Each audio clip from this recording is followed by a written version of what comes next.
We are back. It's episode 6. I cannot believe so many weeks have already passed.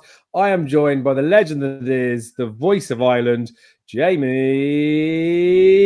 Wren. We're both, for different reasons, not feeling our most, I don't know, what do I say, like most positive, but not necessarily feeling as enthusiastic as we might be. So I feel like this could be a good episode. It's always the ones you least expect, right?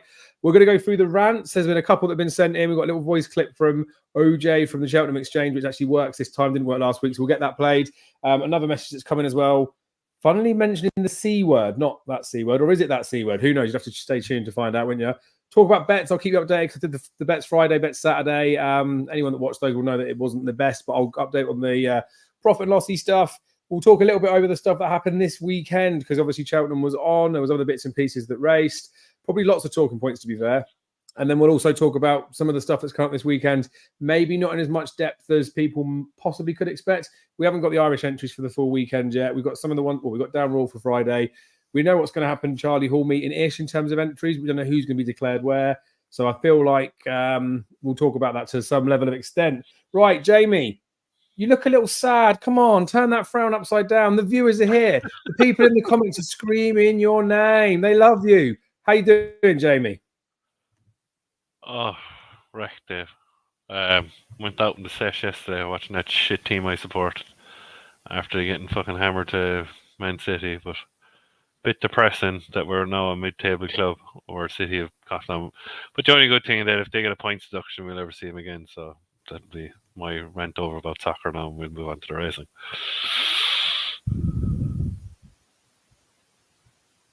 You've gone again. You hear me? It's your internet, mate. Yeah, I don't know what happened there. It went a bit funny for a second, didn't it? I think it's probably... Yeah. I reckon it possibly is, yeah. But it looks like I think we are back now. So you went out to watch the football. You went and watched United and obviously got trounced by Man City. What were you expecting? A lot better than that shit anyway, Dave, but sure.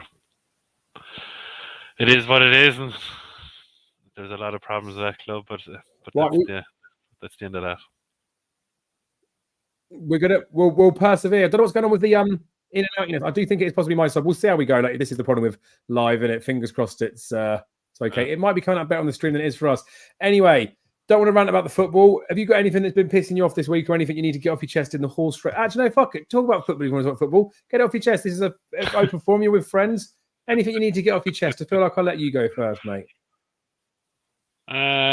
Not really much this weekend, Dave. To be honest with you, from the weekend, as I said to you, I didn't see much on Saturday. I was playing golf. I didn't have no bet on Saturday. I had no bet yesterday either. I suppose the most annoying thing I can see already, I only watched one race the whole weekend, and that was the Old Road. What an absolute bore fest it was. Do you know what I mean? Like a semi-bumper chase race. That's basically what you can call it. This low-line sun shit is getting out of control. It's ruining the race. Like, fair, look, Chatoil won it on merit, but would Chatoil win it with a lot of fences in front of him in the last 4-3 in the straight twice over? I don't think so, to be honest with you, but I might be wrong. Could have been a false result, could have been a real result. It's ridiculous. I hope when I'm over in November I don't see that shit, and it just puts people off going to racing. It does, and if it keeps going that way, it's just going to absolutely not happen. With fairness, like in Cheltenham last year, I remember in the November meeting, and hurdle races, like, what the fuck do you need hurdle races to be dolled that for? Seriously, like, fair enough, a chase sometimes it's actually impossible to see, and a chase is it, but like, come on. It's a huge problem, and I don't know what they're going to do about it, because with me, the chases should be in the start of the card and the hurdles in the end of the card, but then you could see at Cheltenham last year when the hurdles were at the end of the card, they were still tallying off the hurdles. So it's absolutely ruining the game, in just my opinion. The other thing I will say... Yeah. You can go on, you go, your comment on that. Oh, no. That was... to comment on that, I would just say, this like circles itself every year, doesn't it? The old Roan chases every year, it gets doled off. Froden was supposed to go there and fancy, and they said it didn't suit him because the fence was taken off, jump into strength of his game. And people are paying to go and watch the spectacle that is jumps racing. So it royally pisses me off. However, trying to think about what could be done about it, all that ever pops up in my head is, you know, the Simpsons episode when Mr. Burns blocks out the sun. We just need to get Aintree to get some sort of rolling conveyor belt thing at the end of the race course, something raised in the sky. Do you know what they need to do? Paddy Power or someone needs to put a blimp in the air and then just create a false shadow over the track. Or they need to decide to do they need to make a conscious, considered decision, or at least investigate what the options are and feed it back to people to say, look, we've looked into it. We know it's a problem every fucking year. This is what the alternatives are. Or if they say they can't find a solution, then they'll have to just suck it up. But it's really frustrating. It's a joke now, isn't it? Because if it happened every couple of years and it was just a weather type thing, you could get it. But yeah, it's a piss take. It shouldn't happen in this standard of sport. And if it does keep happening, then you stop doing it. Like if it was the other way around, if someone was doing their job and they made a mistake, you forgive someone a mistake once or twice. Once it starts happening as a recurrence, you get them out. You give them a warning, you stop it. So I don't know what they can do about the sun, but maybe the Mr. Burns thing. Anyway, you go back on, mate. You don't look so sad. Come on, Jamie. I suppose the other thing, I'll get on to something, I'm not criticising anybody, was our own mate Mr. Carter got a bit excited on Twitter about people thinking these horses in October, Cheltenham in October, have chances in March. I agree with him to a certain extent. I do, but I won't let people on Twitter ride me like that. He gets a bit excited. He takes it to heart sometimes, and look, that's his character, and fair play to him. But on that, rolling up to the story, then you see this fella again, who we were mentioning again, Blagger. I'll never call him his real name because he's a blagger. Take out Mertens. He's saying that, what an article performance that is by my mate Mozzie, and some fella says on Twitter that, what are you on about? It's October, and then Blagger comes around and says, I didn't say he'll win the article. I mean, like, who is this donkey? Like I tell you one thing, if I see him with a selfie stick in Leopardstown next year in the parade ring in the DRF, I will fuck something at him. And I'm being serious there. You don't say it out loud because you'll be liable for it. He's just angry this week, police and everyone. If anything happens, it's a completely unrelated event. Yeah. But like, come on, like, he's just like, I don't know. But anyway. But you know, with like on that, right? With like women and breasts, there's a thing that people will do, right? Especially in this day and age of social media and clickbait and all that type of stuff. There are layers to what happens, I think. So I think there are some people in the world that will quite happily use their assets or whatever they are to get themselves to where they want to be, because that's their way of like driving a load of traffic towards it. I do think there are other people, potentially he is deliberately controversial to, again, drive up some sort of traffic. So he'll say something that he knows is going to get everyone's backs up, because instead of saying the positive thing of, I totally agree with you. I totally agree. And that's where I think it stems from, doesn't it? Because that's where the main frustration is, isn't it? It's like icy guy. Like, do you know what I mean? Like, there's still people watching him, no matter how much controversy he'll say. People are still following him. Still, a load of people on his Twitter space thing on Twitter. So it's definitely certain people like that kind of stuff, Dave. I don't personally myself. It's all traction and numbers and stuff, isn't it? Like, if you can get controversial opinion out there and it gets more views or whatever, then it helps with those numbery stuff. But on my mate Mozzie, obviously I said about laying him. He did touch 4 to 6 on the exchange as well. I had a message from a couple of people saying, you're laying him now. Like when we were talking about it on the previewy thing, and even I had a quick word with Darren about it. He just said it's one of those, right? It's just a no bet race, and it potentially you want to try and find something to beat him. All those bits and pieces, but like, he won nicely, didn't he? Got the job done. Like, it was a decent enough performance, to be honest. But again, like, he was beating what he was beating. Like, beforehand, we knew he wasn't really beating very much. What did you make of? I feel like this is like quite a nice little line into the two of them. What did you make of Florin Porter? And obviously, his SP was frustrating me. That's probably like borderline, not the rant, but probably the one thing that pissed me off this weekend, right? So I took my nephew to Thorpe Park on Saturday, family day. Obviously, all that stuff happens, doesn't it? Looked at the betting the night before, did my little video. I came out the pub with my old man, saw that Florin Porter was 4 to 5, and I was thinking, this is borderline a bit of me. Like, he's miles clear. Like, you get a my mate Mozzie that's been like, as a novice, was like not a grade 1 type horse, but you've got a horse like a Florin Porter who's actually won stayers hurdles, and it's not like it's a fluke, like a shit one, like when Cole Harden wins or anything like that. Like, he's backed it up with like substance this following season and things like that. Like it was an absurd price. And you know the Harry Finley clip that was on that thing, I've shared it so many times, where he was just saying about, he spoke to the producer of the show that he was doing it with, and he remembers back in Azertia put like 4 to 6 on his novice chase debut, and he was saying he'd be 1 to 5 now. And then he was saying about he had the horse 4 to 7 dramatist, had his 105 on to win his 70, and he was saying if it had got beat, he would have eaten the fridge. He said that was it. He had every single penny on it. And I was saying that I think like the circles of betting, everything started to come round, where even last season there was a few of these where you get something that's a stupid price. So as much as I was against my mate Mozzie had a chase start, had been beaten, and had like jumped a little bit to the side. So there was reasons to not be so keen on getting stuck into him. Maybe laying him was a bit of an extreme, but something like Porter, there was no reason to suggest he should be that big a price.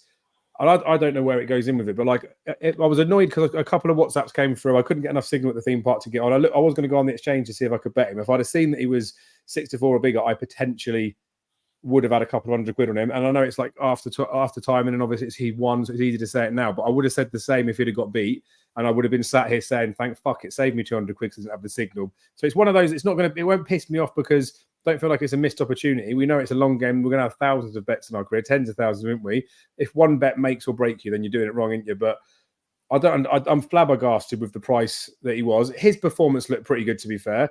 I know there's people talking about it's too early in the season for Cheltenham festival type horses. He wouldn't be like one I don't think you jump out and say he's going to go and win an RSA. Like Stairs hurdle winners that have gone and tried to do that doesn't really pan out. That's why I was keen to take on Thistlecrack when he went novice chasing. Didn't make it to the Gold Cup, did he? I was getting that one wrong. But I thought he was a pretty good performance. He's the sort of one I feel like he needs to be like sort of in the conversation, didn't he? When you look at a potentially windy division of the Stayers chases, and obviously nothing of substance has been out yet. I think someone even said that I think he was about 50s for the National Hunt Chase, something like that, saying he looks like a proper boat of a horse. Don't think they'd go there. But what did you make of his effort? Do you think he was good? What you expected? He was good, I suppose, Dave. Yeah, and I suppose he's experienced around. Well, he's experienced around the new track, obviously. But it was great to see him get back to winning ways. Took a few chances at the ditches, which I didn't like. In a championship race, he won't get away with that at all. I suppose he's in the frame. Is he as good now as the one horse that I suppose in the back of my mind? And of course, it's just obvious now because William Munn has put it up. He's one of these horses to follow as Factifile is in my head for the RS Brown Advisor, or whatever you want to call it. He's definitely a player. There's no question of that. But if he's experienced, because over hurdles he beat all of them. Do you know what I mean? On his day. But I suppose this is an afterthought. I suppose they're having a go. That's what they said. They're going to have a go, and if he wins races for them and he goes off into the sunset, how bad? They've had a great time with him. From Definitely. Do you think they'd ever consider like a National Hunt Chase type race for him rather than an RSA? Only reason I say that is because we do get some classy horses that go there, but like I don't think you need to be as good to win a National Hunt Chase as you do an RSA. And although it obviously is a further race, I can see someone like him off the front end having a bit of a squeak in it. Well, again, we'll have to see how the season off the front. I agree with you there. Off the front end, he'd definitely have a chance because he's the pace angle in the race already. Do you know what I mean? That's the way he runs. So he could set him all up, Dave, and he could scamper home up the straight. You just don't know about him. Who knows? Well, we'll keep. He's still in the bowl. He's in the mix of. You wouldn't rule him out for Cheltenham off the back of that. Same with like you wouldn't fully rule out my Mozzie off the back of that run, but you wouldn't have had him in the bowl in the first place. I don't think before he ran is the point we're making. It like he's not now all of a sudden an arc performance because he did what he was expected to do. The other drift. Sorry, go on. Get anywhere near Facile Vega and Marie Nationale in the Arkle, so to make it. I'll bring you back to that in 1 second. The other drift, which someone's popped in the comments, Jamie Sanders, he's reminding me of this as well. Blue King Daru, I saw that fucking went off at 5-2. That borderline. I know. If I was sat there, like I would have ended up betting him at that price because it would have been a price thing. But again, like there'd be plenty of them that I would do that and I might get it wrong. But I think that drift, Dave, stemmed from a lot of Nichols horses were travelling well in their races, especially on Friday, and they were travelling well in their races, and he drifted like a bird, and they thought, they were thinking Nichols, I suppose, what got him through there, he was so far in front in ratings. Paul Nichols, 50 likes. Okay. The horse that caught my eye, and as I said, I put him up, was Lally Gag. I thought he was travelling like the winner at the second last, and he just emptied. And a lot of Paul Nichols' horses were doing that with the weekend, so they looked like they needed a run. So I wouldn't give up on a few of these horses that ran over the weekend. Definitely not. Yeah, I think that's where fair the Blue enough. King Daru drift came from, Yeah, which is it's strange, frustrating. isn't it? Yeah, but that's it. So that some of them are predictable. That's the thing. Like like the Flora Import stuff's mad, isn't it? Considering the yard were flying in winners left, like it was the polar opposite of what you'd expect. I'd have thought he'd be going off 3s on genuinely, and I wouldn't have sat here and said, "Well, he's the clear standout horse, but he shouldn't be 3s on." I wouldn't have argued if he'd have been fucking 10s on genuinely. And I know it sounds mad, but like one of them in it. While we're on the novice chases, Affordale Fury was decent start over fence, wasn't it? Favori de Champdou ran him well, I think. Like nice race, pretty testing ground. They were well clear of anything else as well, to be honest with you. So I just need to really echo this because Gordon, I know you like to tune in, long time subscriber, but he's yet to call in. Gordon, mate, it's 130. I say it. Favori de Champdou came to this country when you entered him in the Martin Pipe and got given a mark of 137. Why didn't you enter him in the Hennessy? What are you doing, man? There's a handicap in this horse, but they refuse to run him in a handicap. So I've got no idea what they're doing with him. But he was one of my horses to follow. I was made up with his chase debut. I'm glad he didn't go and win because I'm hoping that if he keeps getting beat in those races, at some point they will shove him in a handicap. But I thought it was like nice from the pair of them. To be fair, did you manage to catch that one? I didn't see it yet, Dave. No, I haven't watched it yet.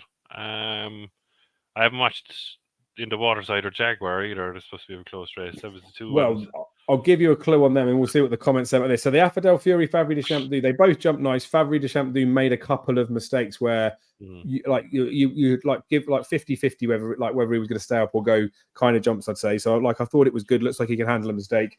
The In the Waterside one is frustrating in like all realms of it, right? So this probably does just bring me into my rant, but we're doing the last weekend stuff anyway as well, aren't we? He's keen as shit, right? And we talked about like bumper horses and the keenness about what stuff can do, didn't we? And I wouldn't necessarily say any bumpers you'd have seen it or you would have thought they'd have been that sort of like keener horse, but like he pulled Harry Cobden's arms out for the race, gets up on the line to go and win, like battled back. And honestly, like when you're watching it, even the replay, you don't think he's going to get back up. Gets back up, but do you remember when horses like Dysart Dynamo were very keen in their races and they go and win by like 70 lengths and someone says he's far too keen to go and win a Supreme or a Ballymore, any of that sort of stuff. Yet in the Waterside, knuckled down to beat the horse in third was 50s, right? I'd run in a hurdle race and beaten, like running close to horses that are rated like 100.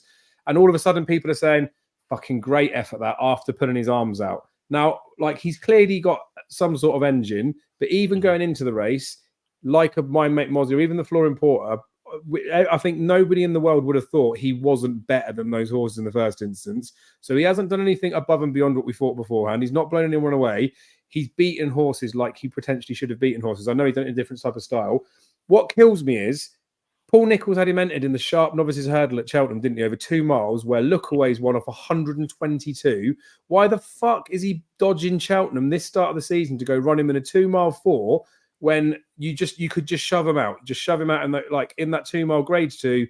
I have no idea why he didn't run him there, and it winds me up because if he'd have run him there, he could have been just as keen, but he might have actually gone and done something decent. So it's just a frustration there where I feel Paul Nichols has got away with that one, to be honest with you, because the horse did battle out and managed to go and get his head back in front. But it's another one of those. Everyone was coming in their pants on Twitter about it, and a lot of people have put him up for the season before that.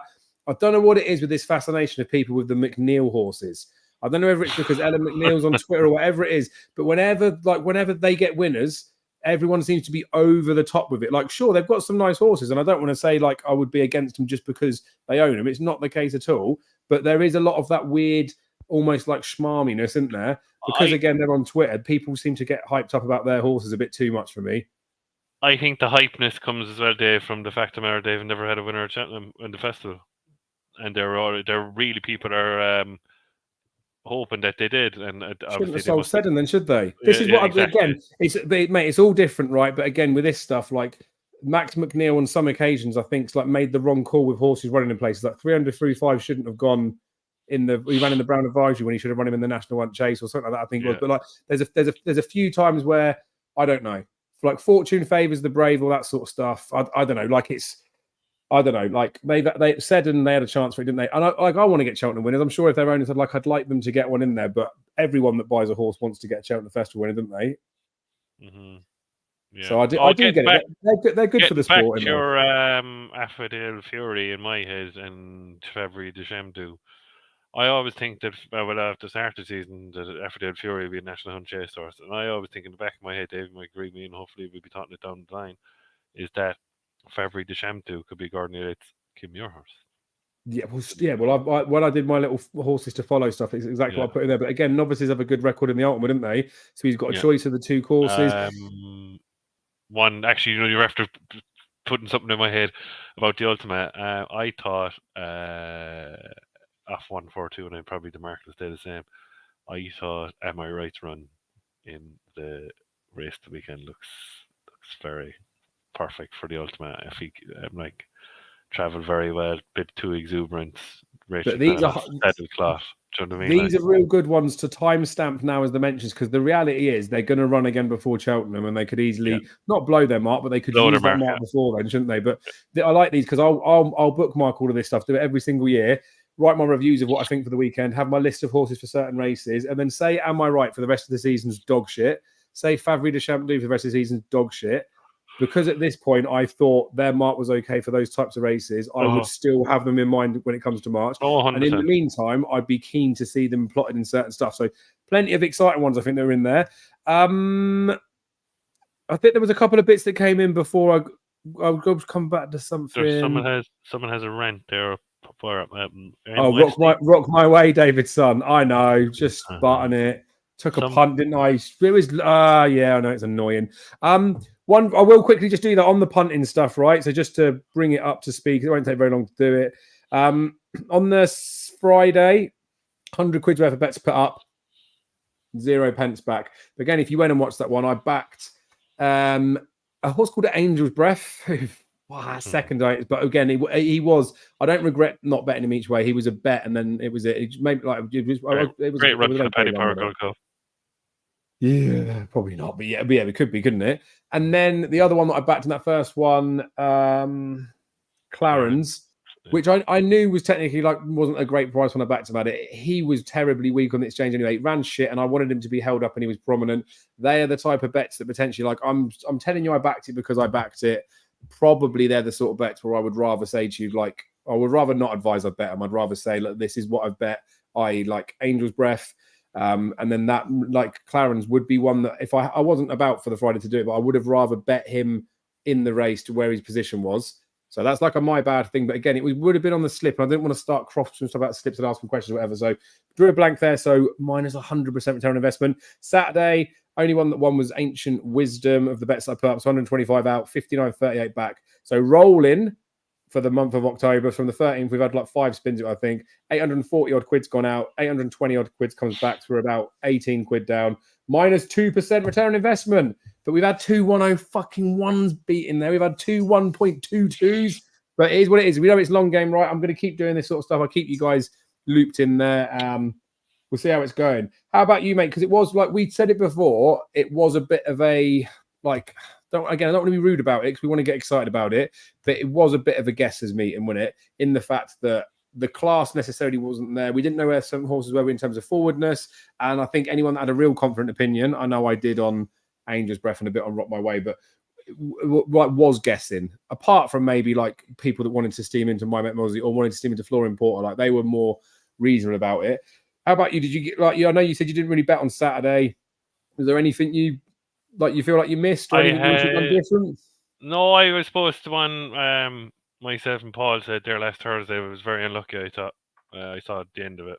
Had X days over. I think could have won, which is great. So he was. I think he traded 4 to 5. Yeah, I think we'll get him in on another day. On Friday, I had 2 bets, Dave. I backed the double. I had 50 quid on 2 singles and Encanto Bruno, who to me was seriously impressive. He was good, real good. I really like him. But what did he beat? That's his class, mate. Yeah, what did he beat? And I think he needs really good ground to be seen at his best. So are you going to get that in certain days? He might. So you never know. But I just like the way he did it. And ooze confidence. But like as you say, Mel Monroe and Tag Man will never be in a serious graded novice hurdlers whatsoever. And of course, I was very disappointed with Willie the Builder. Look Away is a very strange horse, very strange horse. It was a good ride, but if you look at the race now, was it any good? I think is it Look Away going away onto the Greatwood? Have a chance. I'm not gonna lie. Yeah, so I had 250 quid singles and 25 double. So that was my whole betting for the whole 3 days of the whole weekend. I had no bet today either. I was desperate. So that was my punting for the whole weekend. Nice. Yeah, I thought because Encante was good. Interesting again. I reference this quite a lot when trainers and jockeys and all sorts of people will say things to the press. Lots of tweets and quotes get plastered about everywhere. It's nice to have that information, right? Because I want to see what people are saying, but you want to try and hear it from your own sense, right? Because straight after the race, Gavin Cromwell said, haven't had him very long, literally had know what to expect. He didn't show me anything like that at home, but obviously it's nice to see it get done. Whatever's been done before is fixed. And then Keith Donoghue said after, yeah, we really was expecting that performance. It's been great at home. And you just obviously one of them's talking shit. So it's with those things. But this is where it's good to listen to that stuff, because the more someone says something that doesn't add up in future, you just don't listen to them. And then another person will say something. I know it sounds like it's proper like fanboy bumming him and everything, but like, if Willie Mullins says something, like even the fences thing about Nergamine at Cheltenham, I said to Daryl, fuck me, he's clutching at straws here, isn't he? And Daryl was like, yeah, but what, like, he doesn't just make shit up, does he? And I was like, I don't know, it almost feels a little bit desperate that he's saying those excuses or whatever. But it's obviously afterwards, that probably was a genuine reason. And like, he's actually come out and said something, isn't he? Nicky Henderson tries his best to say stuff, but now he sits on the fence too much because of the fact that he's terrified of upsetting the race in public. Feels like all this pressure's on his shoulders, isn't it? It's not, Nicky. You're fine. He tunes in too. Another little like from Nicky. Right. There was one other race I needed to talk about, I think. Master Chewy, right? Which wouldn't be high on the radar of everything that happened on there. Twofold, right? One, the owners lost I Like to Move It. Mm-hmm. And then they had that Idaho Blue Key or whatever it is, one at Cheltenham, didn't it? Yeah. People were sharing it. I was at Thought Parks. I didn't see any of that sort of stuff. I saw when Master Chewy won, everyone's saying it's really nice to see so-and-so get a winner after the loss of I Like to Move It. And I was thinking, if you're going to make that comment, you'd make it after their first win after it. So then it almost makes you feel like, well, that's not really a very sincere thing to say, because you're not even fucking aware of what horse they're running. Again, I'm not crabbing anyone because they're saying a nice thing, but Master Chewy, right, he was dirty impressive, and he was one of those that Sunday weren't feeling the best. I was just lounging about, watched it, and I was like, I can't believe he's actually won as he did. I was thinking like he's just like probably like a stone he should go up for that. So I messaged Daryl, messaged Aaron and George to say, like, has anyone done any times or looked at any of this sort of stuff? And he jumped fences in the back. A couple of them asked me to do the side by side, which I haven't done yet. I'll do it at some point and I'll share it somewhere. So I'll probably get told off by Racing TV or something. But anyway, I'll share it somewhere. But apparently, from the turn, from like the home straight in, Master Chewy jumped fences and was still quicker than Jatwal on the way back.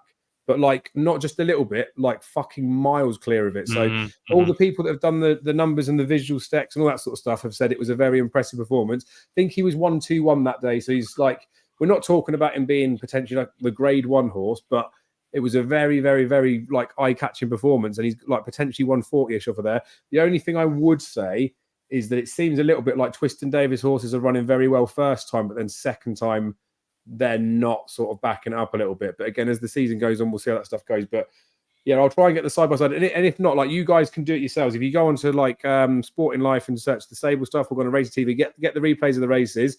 You can go on iMovie, and then there's an option to stick them side-by-side. It's not that hard to do it. But sometimes if you look at something and think, fuck me, that looks good, either ask a few people and get other people's opinions, see what they thought of it, because sometimes we all get it wrong. And then you'll soon know straight away if you got it wrong, because as soon as you ask someone, they just say fuck off or something like that. And then if you do the side-by-side stuff as well, or like the stopwatch thing's always tricky if you dip in and out. But if you do the side-by-side or comparisons, like I know it's tricky when the fences are different, but if something is very impressive, it will sort of pop up. But I don't think that'll be lost on too many people. But that was nice to see, because not necessarily like a horse to get stupidly excited about for Cheltenham, but it's a horse I think that's looked quite good, to be fair. Right, that's enough of that I think. Do you know what? Should we go to the people's rants? There's Westy has a rant or something. Go up. Go up. Oh yeah, big rant. Come on, Westy, let's get it out. We, the betting public, need to be informed after the race and made publicly. This week, a 6-4 favourite overnight opened at 9-4, drifted out to 11-1, clipped into 9-1 SP, and finished last. On this, right, I like in a world of where stuff doesn't need to be checked, right? In a world where we don't need police because everyone's just nice and sane and everything like that. In a nice, like, I don't know if it's utopian society or whatever it is, but where everyone can just be trusted, everything like that. You'd like the world would be like it is in horse racing. Nothing would be checked, nothing would be investigated. But the sad reality is we need police because people are pricks, and we need, especially when it comes into anything that's involving money, there's corrupt bastards and stuff involved. So I don't know the particular example of this, but I am massively for, in the racing world, there being some sort of like financial conduct authority that vets stuff that goes on. And in these instances, right, it's a very difficult way to work it out. But let's be right in this race, right? There's a few options that could have happened. The odds compiler's just fucked up. There's some false rumors going around, or some marked accounts that have made something go short before, or just whatever it is. Like it's logically wrong that they've priced it, or it's drifted because it had an actual chance. Someone knows it's not going to have a chance, and then the price goes out. But the bookies, for their liabilities and all that sort of stuff, would have had to laid money on something else. So then you're talking about people being in cahoots and things about it. I wonder with these instances, like, I don't know how you'd ever get it in there, but I do think in these instances there needs to be some sort of investigation into it. If there's a market movement, and even if it's just an independent party that just looks at it and says, we believe this is the reason why it happened, at least, like, you know that someone's checking it. I don't know what they would do. Like, what sort of checks could they do? Speak to the trainer, find out what he's saying before and after the race, whatever. Because it may be the trainer publicly said that the horse has got no fucking chance. But put Jamie Sanders' comment up there.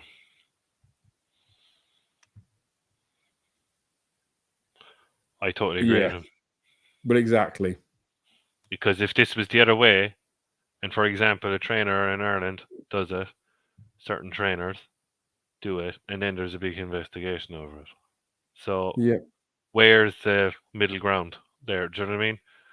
That's why I thought there needs to be some sort of body in here that is like this. Like, these are the rules. It's not a personal attack on anyone. Like, things get investigated. Like someone should look. They should look at all the markets and everything that's going on. Like the Forheen thing years ago when Forheen had an injury and there was loads of money traded on Betfair. That had like a full blown inquiry into that about who was involved in the yard interviews and that sort of stuff.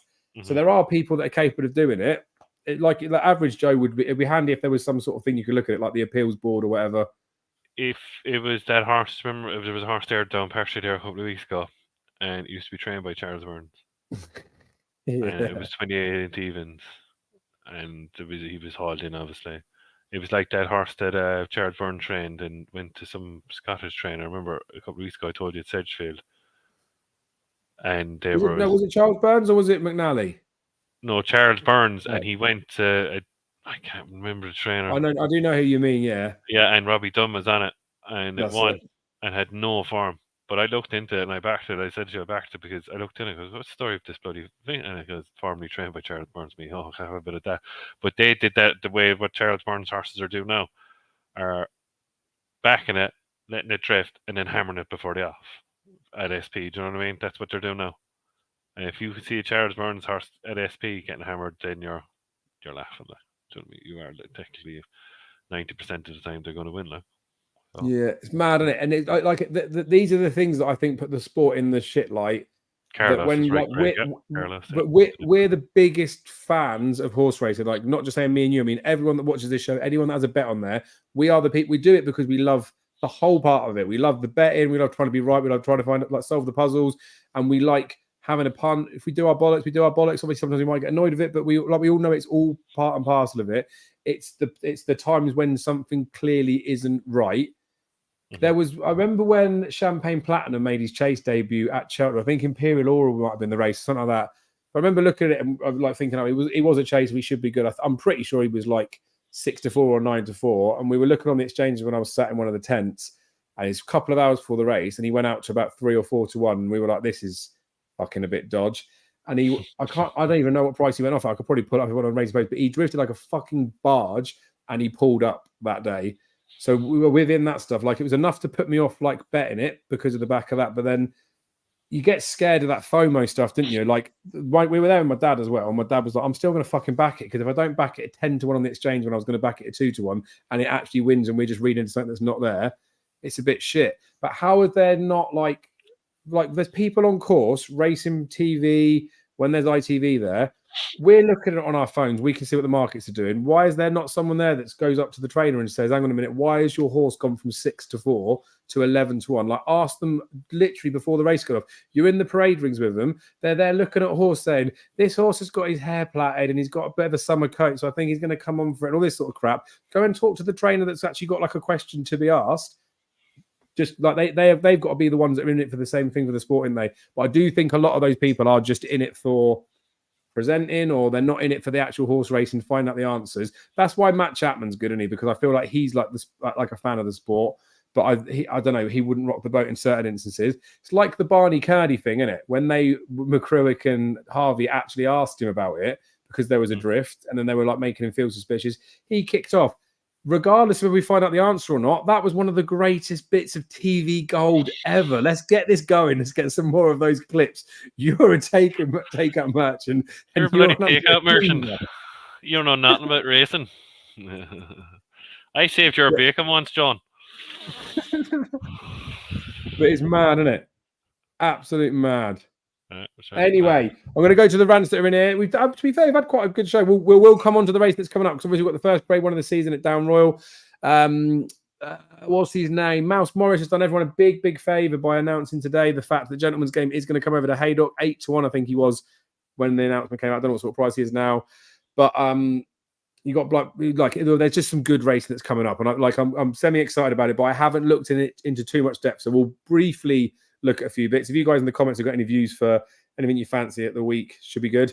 Or one I do need to mention as well, Paul, that was on the show on Thursday, King of Ryehope, his horse he was talking about, runs tomorrow at Chepstow.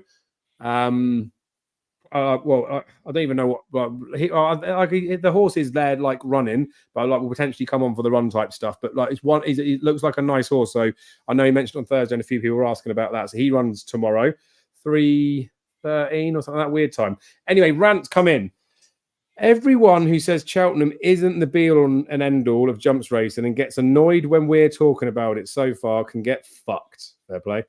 When the Champions League group starts, all people talk about is the winner at the pinnacle of the event of the season. When the golf season starts, people are working towards the green jacket. So all these pundits talking bollocks, saying Cheltenham isn't everything, shouldn't be in horse racing. Kind regards, kiss, kiss, kiss. I mean, we know that I like Cheltenham. It isn't the be-all and end-all. If your horse doesn't win at the Cheltenham Festival, it doesn't mean that your horse will never be able to scale some incredible heights. But it is the absolute money shot, innit? Look at Constitution Hill, right? Obviously, there's choices of where he can go, but if Constitution Hill had some competition in the Champion Hurdle, or in like his whole season, if there was say State Man and Impere Pass, when it gets to Cheltenham, we'll find out what they'll do against each other. If they were running against each other every single week, that would be fucking quality in the sport, wouldn't it? But the fact is, they're not going to run in Kempton on Boxing Day. They're not going to run over to Newcastle in the fight and fifth like Sam Crow did against Bouverdere. They're going to wait till Cheltenham, and there's a reason why, because that is the biggest stage to do it on. It's massive, isn't it? But again, it's this stuff again, right? You have to be careful not to bite into it too much. People are just saying shit because it's popular. Oh, stop like moaning about shit all left, right, and centre. They do it because there's some fanny world out there, all the little people that just want to moan about everything that will jump on the bandwagon of it. It's just for traction. Just don't entertain it. No fake society, I got it, Dave. I know, but the thing is as well, mate. Like even us that like we love it. It's something to work towards. It's better and it's structured. It's decent. It's awesome. We know that it's not all about Cheltenham, but the majority of the season is good because it's geared towards something. If it was literally just there were no like big targets to work towards, if the King George was the biggest race for 3 milers at Christmas and the Champion Hurdle was the biggest one in February for horses, and then you had the novice chasers that run in June or whatever it was, whenever those events popped up, they would be the big draws and the big excitement. Like you have to have a pinnacle or something. Everything has to end and culminate somewhere. And the flats obviously very different because they're racing horses at younger ages, and you have fucking no idea what they're going to do. The structure of things building up and having like a big festival is massive, isn't it? Even like with Punchestown, Aintree, Dublin Racing Festival, the Christmas festivals, all of those things are big, exciting things to get geared up to. Because if you think like Galopin des Champs and Brave Man's Game hopefully clashing again, Galopin des Champs fast and slow, Martin Brazil suggested that they're going to take each other on at the beginning of the season. That's exciting with a view to what's going to happen through the rest of the season. The same as Brave Man's Game, teeing himself up for a King George. It'd be fucking awesome to see Brave Man's Game scoot up in a King George. But as soon as he crosses the line, he will be probably thinking about, right, fuck it, let's get him ready for Cheltenham. And it's not like after he wins at Cheltenham, when they run at Cheltenham, they're not thinking about the next races. But after Cheltenham's like won, if he wins a Gold Cup, they're not thinking about, oh, you're going to run him at Aintree or Punchestown. Like, it's almost like a bit of relief. And like, you've achieved the highest you can this season. There are options after, but they are afterthoughts, aren't they? Cheltenham's the fucking bollocks. Piss off. I'm with this guy. Don't need to say anything else on that, do we, Jamie? Oh, you're still mentioning that horse, Dave. They've put bleeds my ears, and that's Brave Man's Game. How can you compare Captain Teague to Brave Man's Game? That's very good. And I'd be very worried about him with Shishkin and Allaho and King George. So mate. This is that's like how exciting it is, right? Yeah. The Constitution, like I'm saying about the hurdle thing, there's just not enough 2 mile hurdlers, is there? Like if someone said to you tomorrow, pick a race that you'd love to see over 2 mile hurdles, it's not Constitution's Hill's fault that there's not an abundance of horses that are exciting behind, but it'd be Stateman that he's already trounced before, and it'd be Impere Pass, who is the question marky horse. Remember when Sam Crow dotted up in the Ballymore and then goes and takes on Bouverdare in the fight in 5th? Sam Crow went off fucking favourite against the champion hurdle winner, and Bouverdare fucking trounced him. So Impere Pass could be good, but I'm just saying at this moment in time, there's not an abundance of them. Whereas with the chasing stuff like that, mate, Allaho, Shishkin, Brave Man's Game are legitimately like, that would be disgusting to watch. It would be a treat year after year. It'd be great to see. And you could run that race 3 or 4 times, and you could get different results every single time, which is the best part of it, isn't it? Same as if you even if you shove Galopin des Champs in there, you get different results. That's where it gets more exciting. The only horse I thought would get near Constitution because of his turn of foot is Marie Nationale, but they bottled it and gone chasing. Oh yeah, agreed. And I agree with that. I think Marine Nationale, after what he did in the race last year, the Supreme, especially considering after that long layoff, I thought he was relatively keen in that, and I didn't think he'd have as much finish in him as he did. And I know Facile Vega had the problems at Dublin Racing Festival, and Willie did really well to get him where he was. And the Punchestown effort was a lot better. So they could, like, Facile Vega potentially could have run a bit better at Cheltenham. I think Marine Nationale probably could run a bit better as well. But I would have loved to have seen Marine Nationale have a go at Constitution Hill. Yeah. But then I also like the clash this season of the Facile Vega Marine Nationale. That's why I need to mention to you, Jamie. You came up a little bit earlier. You sound the same as me. Like, it's not even up for discussion. Facile Vega is Arkle bound unless something happens in the season to suggest that he's got no chance of winning an Arkle, right? Oh, he's definitely going for the Arkle, Dave. Yeah, he's definitely same as that. Because I'm getting people keep saying to me, "Mr. Fucking Policeman, have they seen the size of him? He's a twig." Willie Mullins, what he's doing with Impere Pass is he's going to have a crack at Constitution Hill, which is fair enough. But he would want to beat Marine Nationale in the Arkle because he beat him. Marine Nationale beat him in the Supreme. Yeah, and he's not like Facile Vega's quick, isn't he? And like I say, there was the problem that Dublin Racing Festival. The Turners. Now they're saying he'll go to the Turners, Facile Vega, if he clashes with Marine Nationale. I doubt. Willie doesn't shy away from a battle. Like, look at one of the greatest races of all time, Nergamine and Shishkin. Did he shy off? No, he purposely came over the Ascot chase. He used to do it with Underso, send them to Sandown, didn't he? To take them on. Just doesn't shy away from anybody. But it's what we want to see as well, isn't it? Because there'll be nothing worse than if it did happen and Marine Nationale doesn't get to chase against Facile Vega at a big festival. But I'm hoping they're going to crack over further.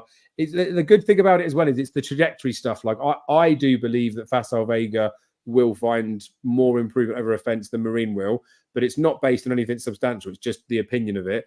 Maybe that Marine Nacional like progresses as much as Vasco Vega or more, but that's the beauty of it, innit? Like I can't wait to find out what's going to happen between them. That's going to be an insane season of it. Imagine as well if you think further forward to it, like Joe said down there. Remember the days of your Moscow Flyer World Chief and Azertia.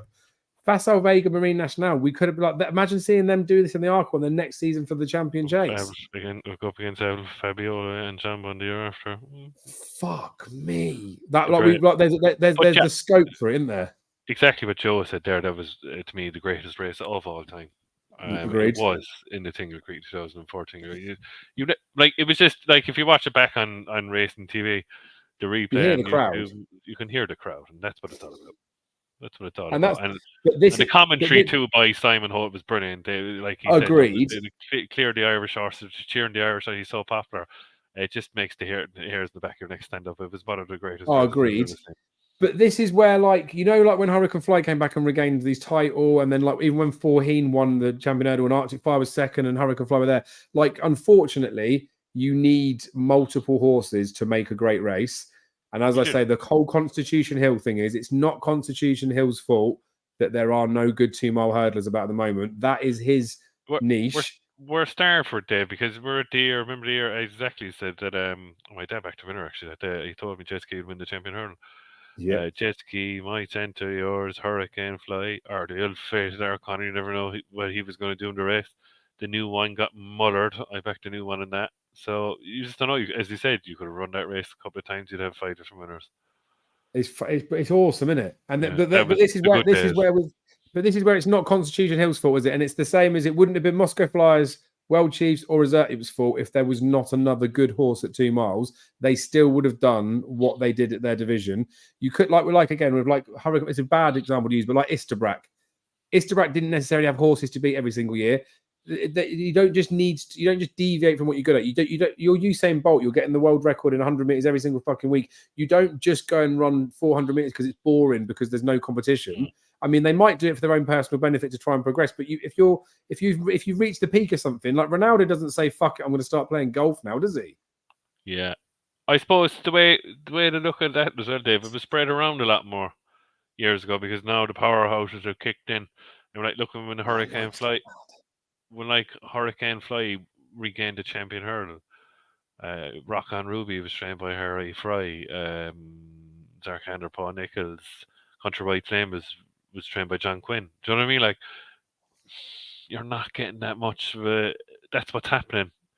Where the condensity is coming down, it's happening. Like the spread of horses are not as equal as it used to be. Well, so-called equal as used to be, if you know what I'm trying to say. If everything constitutes best ever, why would you not avoid him? And Trevor, see the key thing with this is right. He's the potential to be the greatest. He's not the greatest. Correct. He's not done it anywhere near enough to substantiate that as he yet. And the thing is, and not to be like again, I love Constitution. I'm hoping he goes and does everything. But remember when Altior was winning his champion chases, and everyone was thinking this horse is going to be a fucking absolute worldie, and then he got bent, and it all went to shit. And unfortunately, Altior's legacy now will not be remembered the same as it should have been because he should have won a 3rd champion chase, or he should have been doing different stuff rather than the peer pressure of he won a champion chase and then won a gold cup. Moscow Flyer should have won 3 champion chases. He was just lucky at the top of the hill that day. Do you know what I mean? Like he should have won 3. Well, exactly, and that's the beauty of the sport, that it is horse racing. The problem is you want all the kind of greats of the game of 2 mile chasers. I've only won 2 really, like the last couple of years. Altior, Sprinter Sakura, and Moscow Flyer. That's our year. But Willie Mullins loves the champion hurdler, right? And he's the only one that's going to take him on. But I think this is the bigger picture of what we've got. It is like cyclical, like it does change a little bit. But if you really look at it, Willie Mullins has the firepower to win any race that he wants, hopefully. And obviously Constitution Hill's fucking it up a bit for the moment. But Nichols doesn't have champion hurdle horses. He's got no interest in that type of thing. Gordon Elliott really is just trying and train Gold Cup horses. So he's similar to like a Nichols, except it's obviously a very different sphere of it. It's that like someone potentially, and I know it's hard when they're trying to purchase them, but like someone could try to dominate the 2 mile hurdle division. But it's the same as people go to a sales and they'll buy a horse to win a Gold Cup. and then they find out he doesn't fucking stay. They don't know what they've got till after, do they? We're just a bit stuffed, right? I mentioned this one as well. Like, if we hadn't have lost Espoir de Lan would have won champion hurdle, and Constitution Hill last year. That would have been something fucking incredible. But it's not Constitution Hill's fault, is it? The two horses that I feel to win who were wasted. Well, obviously, O'Connor is one. O'Connor would have won multiple champion hurdles. There's no doubt about that. And the other one was Any Power. Any Power would have won 3 champion hurdles in a row. No bother in the world to keep their sound. It was because of the riches they had at their disposal. A lot of people were saying to me, Faugheen would give £7 to Any Power. Not for me. I think Any Power would have too much speed for Faugheen, and that's my opinion. People think. See, the thing is like it's a broad perception of Mr. 10 in racing. Matt Chapman saying Faugheen the machine. Well, he only won one. Do you know what I mean? And he was a good horse. There's no denying about that. When he won the Ballymore that day, I was delighted. But yeah, I suppose the jury's out there. If there was no Faugheen, Vautour, Duvan, and all them, and again, it's Constitution. That's what I mean with away, but with Constitution Hill, right? So we've had like the Honeysuckle winning back to back. So we've had Epatante in there. Like it's we know the 2 mile division's been shit for some time, hasn't it? We've been gagging for a proper star to come into that division because we're saying it's been lackluster. And then all of a sudden we get a good horse in it, and everyone's fucking moaning that we've got a horse that's probably too good. It's not fair to all the other shit 2 milers. You cannot win, can you?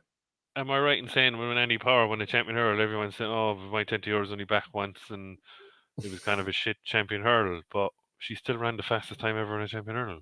Yeah, she was filthy that day as well. 7-2 managed to get on the day. Fucking I know, absolute filthy beats. I'd done my conkers on Faugheen that season as well, and then I managed to bet to get some money back. We deserved that after the year before of that year. Well agreed.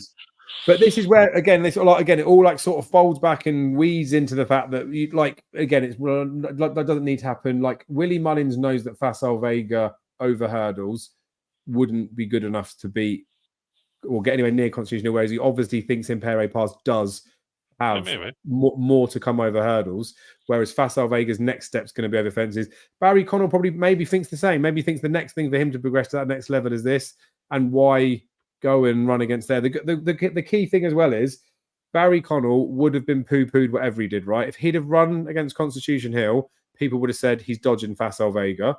If he runs him over the Arkle, then people might start to say that he's dodging Constitution Hill. I think of the choices, he is going for the easier option because of, like I say, open hurdling, regardless of the champion hurdle division being shit, open hurdling's harder than novice chasing. Barry Connell's going to be hilarious this season because the Irish program fits in nicely. He's going to take them on all the time. You see this so much, didn't you? Like Fernie Hollow and Bob Ollinger ran against each other, didn't they? At the start of a season. Like, it's mental, isn't it? Like, you actually get these ones. This is why I mean Paul Nicholls took his horse out of a grade 2 that was won by a 122 races horse to go and run in a novice hurdle. But run them against each other. Run them against each other, exactly. Yeah.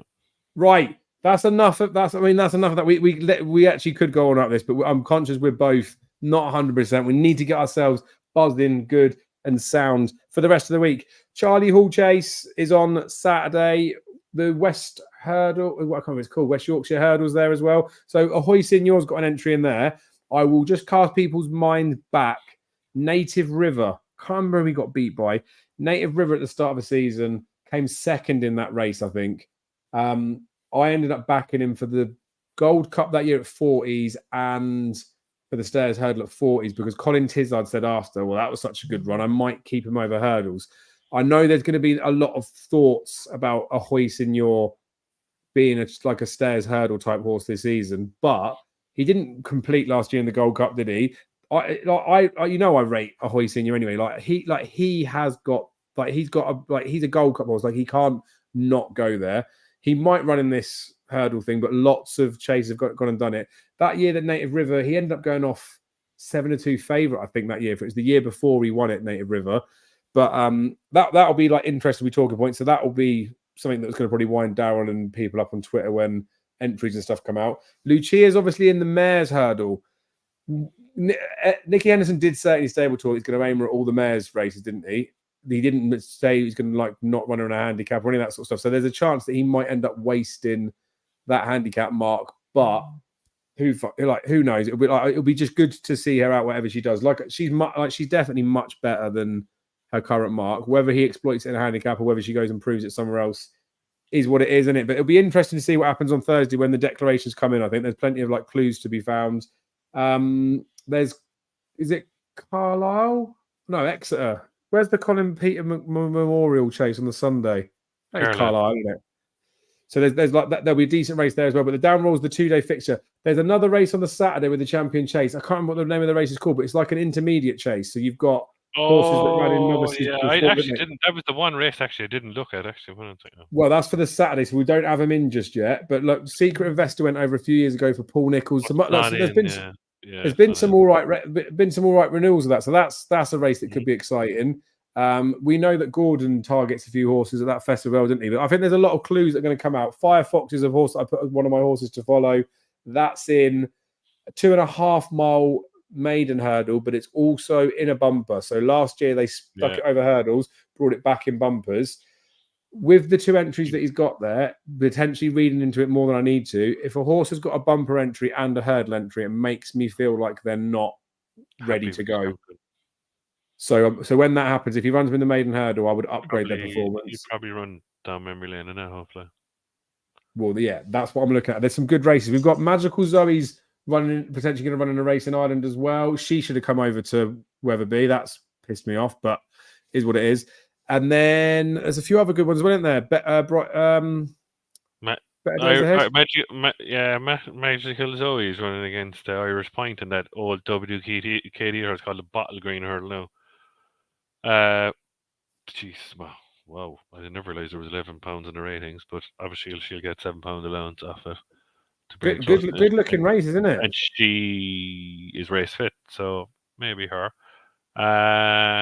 There's the novice as well, isn't there? There's a mayor's novice as well, I think, isn't there? Yeah, the feathered lady, mayor's novice.